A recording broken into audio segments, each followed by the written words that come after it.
Hey beautiful people, thanks for popping in to see what's happening down on Boddington Farm. So, it looks like my canning and preserving season is starting.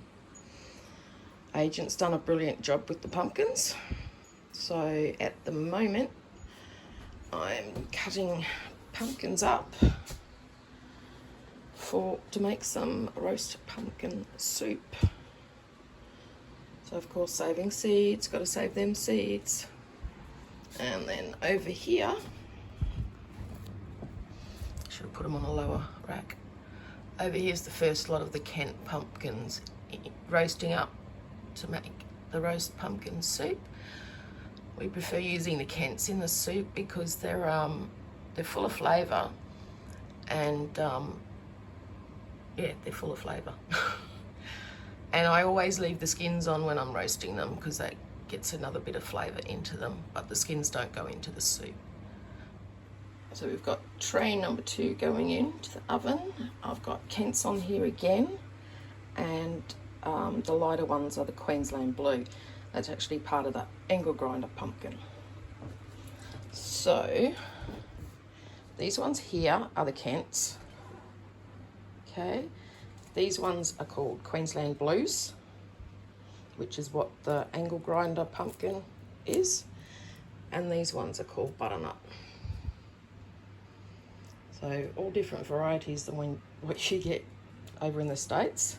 So pumpkins are squash, yes. Oh, I think you guys call them squash. We call them pumpkins. Our squash is something different. And I have a stepdaughter that lives over in the States in Georgia. And every time she comes over to Australia, she goes, "Viv, please make me your mashed pumpkin because the pumpkin in the States suck."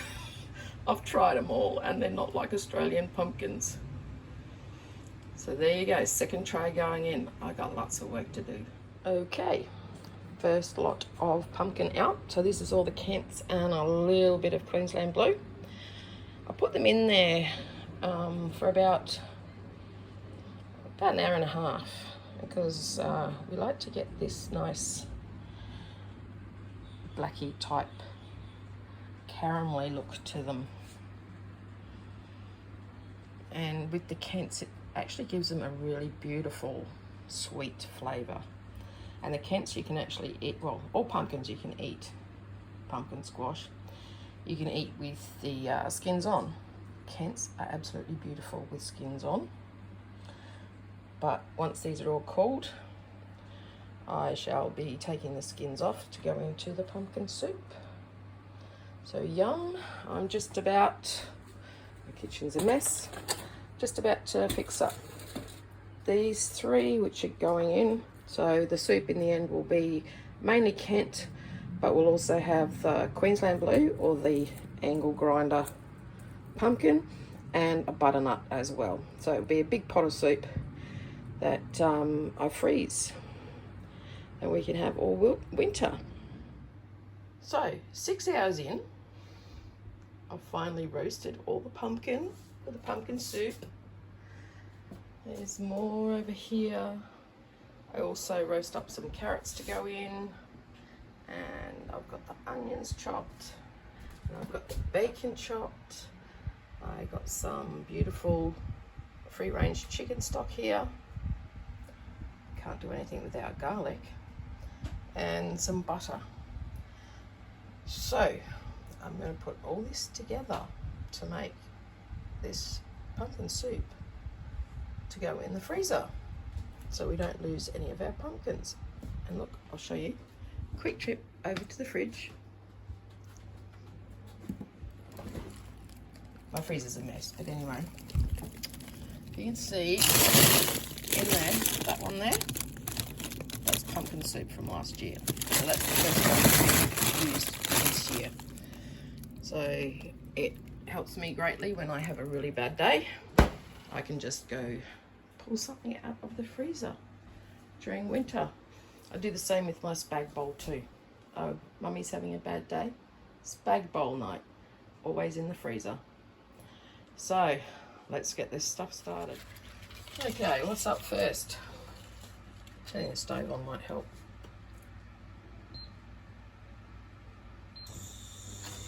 Alright. Alright, no judgments, okay? I'm putting in the butter. No judgments. You don't have to use this much.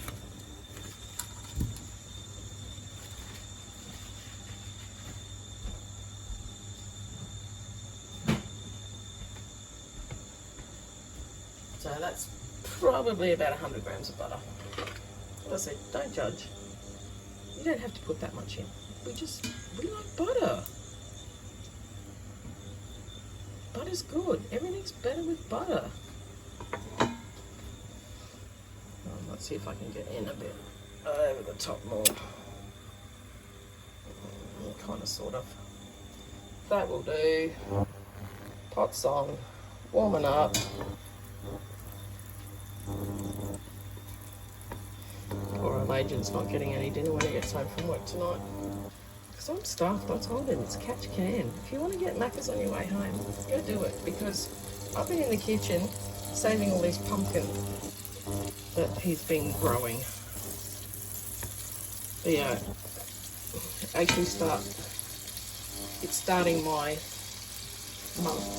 hell months, I guess. Pumpkins, tomatoes, everything else out of the garden. It's up to me to preserve, can, do whatever. So this will probably wipe me out for a couple of days, but that's okay. And yes, we love garlic, so put in as much garlic or real garlic as you like.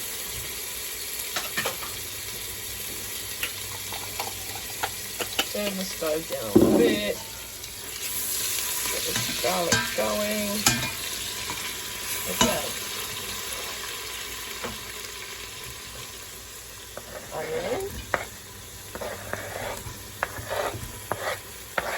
That's just 2 onions. I diced up 2 brown onions. I think in America you guys call them sweet onions. I've done 2 because you've seen the amount of pumpkin I've got. We like a little bit of flavour.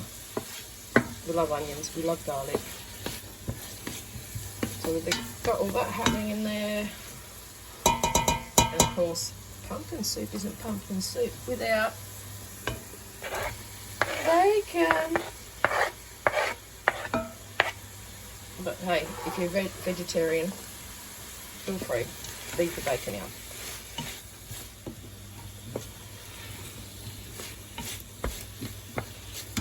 So let's get that all going. So we get a nice little browning on the bottom that will add to the flavour of the soup. I'm not looking forward to feeling all that pumpkin now that I've baked it, but hey, it's going to give me downtime in a few months when it's colder and we're all eating pumpkin soup for dinner. But hey, I love cooking too, so get all this going. Now there's something else I also need to chop up while I've got that happening.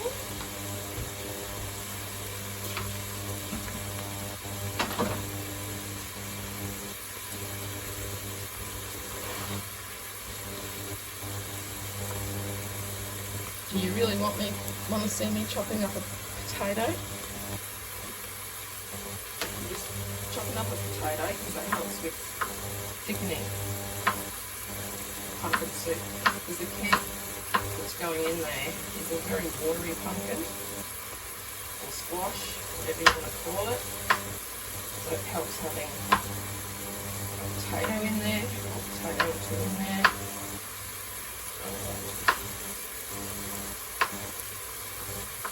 You can actually put whatever you want in here. Like if you've got kids that hate vegetables but love pumpkin and love pumpkin soup, just throw all your veggies in there because you're going to blend it up. They're not going to see it and they won't know. And they're still getting all those nutritional vegetables through it. In this first stage, you know, cooking off the onion and bacon and garlic. We've got Chinese potatoes. I've done it with leek as well in there. Sweet potato, you can throw in a little bit of as well. You know, just don't eat veggies. Just a go. So, throw this potato in. Yeah, that just makes it a little bit of sticking out because, as I said, the Kent pumpkin is a little bit watery.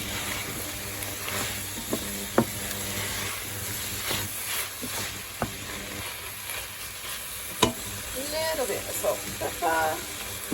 Don't want too much salt because you've got all that bacon in there. And the pumpkin has already had salt and pepper on it. So I'm going into the oven.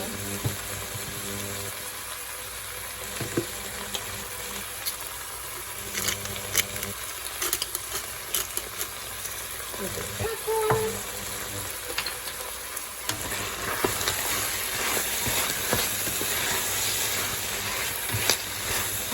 Yeah, at this stage, so you're just getting everything a little bit browned off. You don't want to burn anything, but you're trying to make a base for your soup.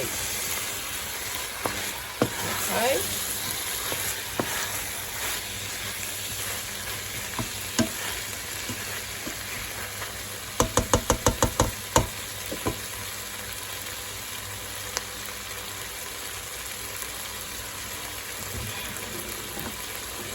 Can't find anything at this kitchen. Unbelievable. So this stock that I'm using is actually from one of our chefs in Australia. Her name's Maggie Beer.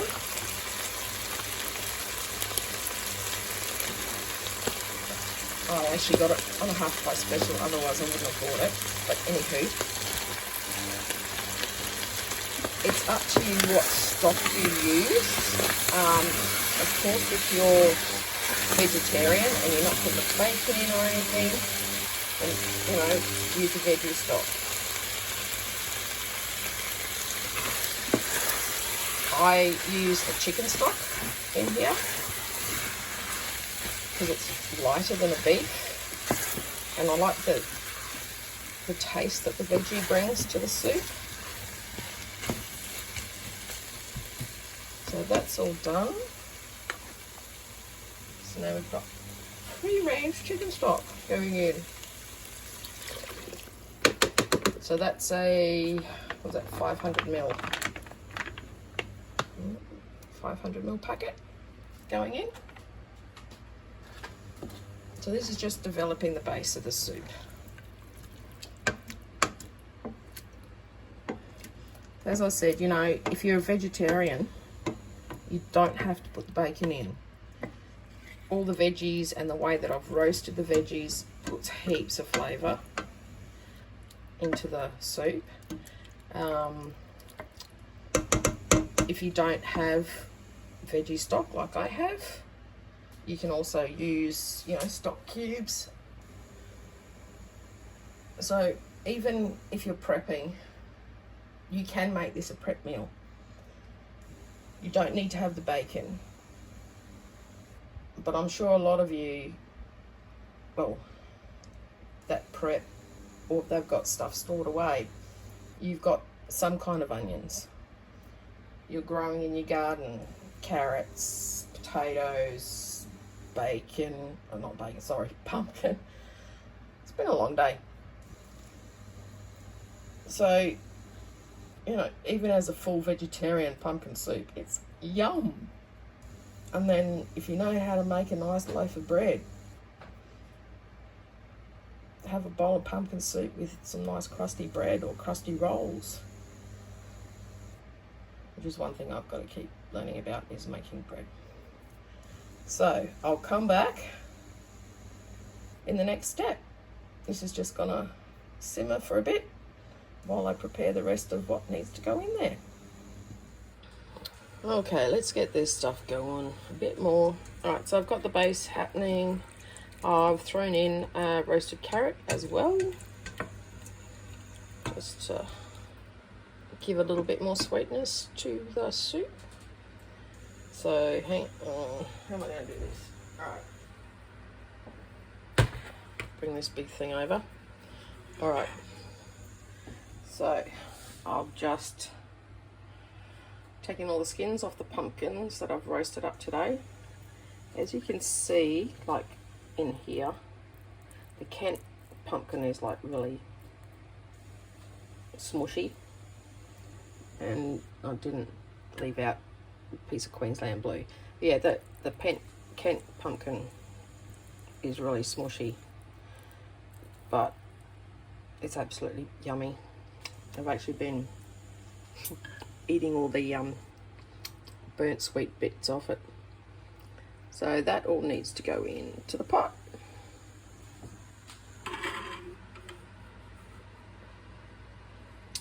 There we go. My kitchen looks like a bomb site, but hey, such is life. So we just get all this pumpkin in. So you can really see that the Kent pumpkin is like really, really soft after it's been baked. Hang on, I found a bit. So you can see the Queensland blue. It's a lot firmer, retains its shape after I've taken the skin off of it.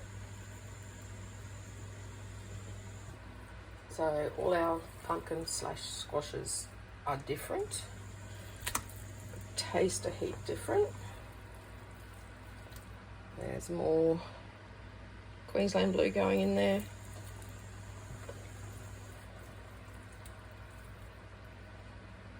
More Queensland blue and some more Kent. The Kent is actually absolutely awesome.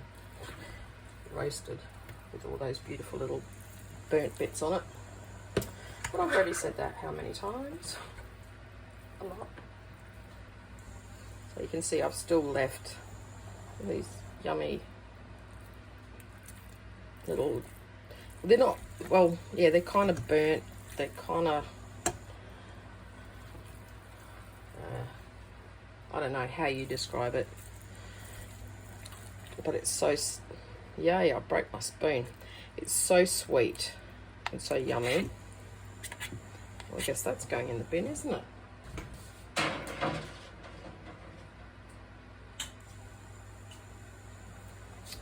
Alright, I'll just use this spoon instead. So now it's all a matter of getting this all incorporated and cooking. And like when you're making soups and stews and that, you can't do it quickly because it tastes better when you do it for longer. Okay, let's get all this in.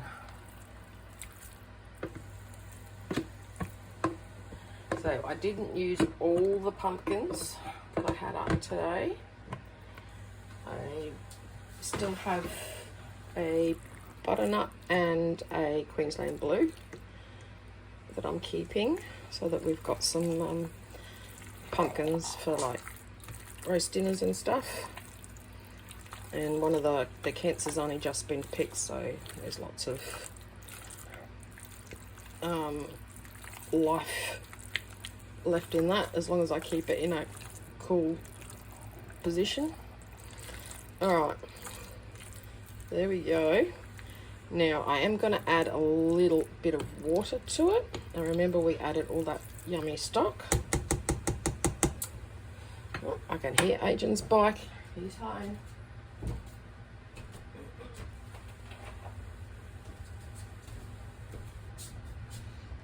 Okay, just add a little bit of water in there. Don't know if you can hear Adrian's bike. It does have a very nice tone to it, actually. I'm pissed off that I can't ride on the back of it anymore. So there we go. We've got enough liquid to cover everything that's in there. I'll just put a little bit more water in there.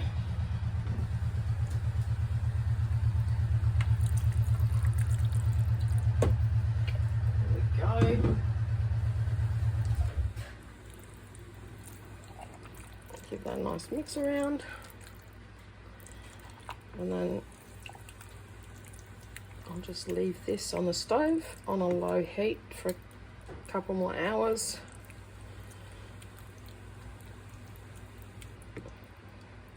And we'll come back to see what it's like after I've done that.